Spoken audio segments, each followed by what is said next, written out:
हाय नमस्कार। आज गोटे छुटिया फूड ब्लॉग को आपण मानक स्वागत।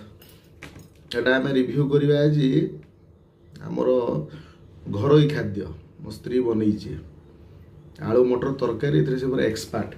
सब आम गोटे वीडियो पड़ो कौन रेस्टोरेंट फूड प्लस घरोई फूड घरोई खाद्य भी सब खाओ। एटा आज आम लंच हो लंच जेहतु आज नॉनभेज बारी मु रविवार टे सॉरी भेज बारी मु रविवार भेज खाए तो आज आमर मु भात खाएनी। आज आमर ये आलू मटर तरकारी एटा रुटी फिर सांगे दिटा मिठा रसगुल्ला गुलाब जामुन मिठा आ गोटे प्लेट रे एपटे अच्छी एटा मुझे देखई दूसरी एटा मुझे रखी पर खाइम बोली। एटा हला कषा आलू मटर कषा जो बाहर कराइला एटा गोटे बुंदी एतिकी जिनस तो यहाँ मुझे रखी पर खाइम बोली। बाकी मैडम आमर एपटे बसिक देखुं केमती टेस्ट होती देखी दिया हाई कर दे समस्त उठिया हाय पछुआ पूरा बैक हेलो नमस्कार नमस्कार। सी तार बनई की खाई तार कहबी केमी टेस्ट लगिला।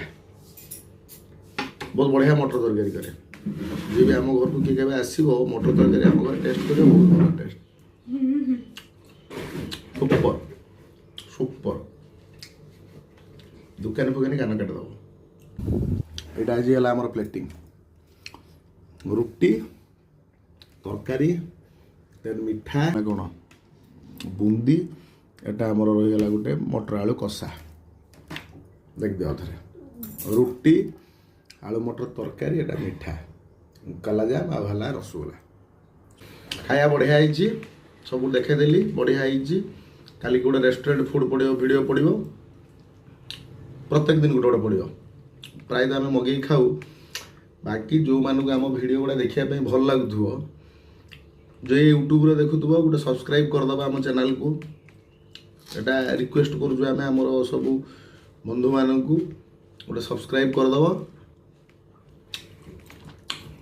Like subscribe share करदब। जो मैंने फेसबुक रे देखुव पेज टाक फॉलो कर फॉलो लाइक शेयर कर सब गुड़ा कर बढ़िया बढ़िया वीडियो आम बनइबा सुंदर सुंदर टॉपिक रे गोटे वीडियो बनइबा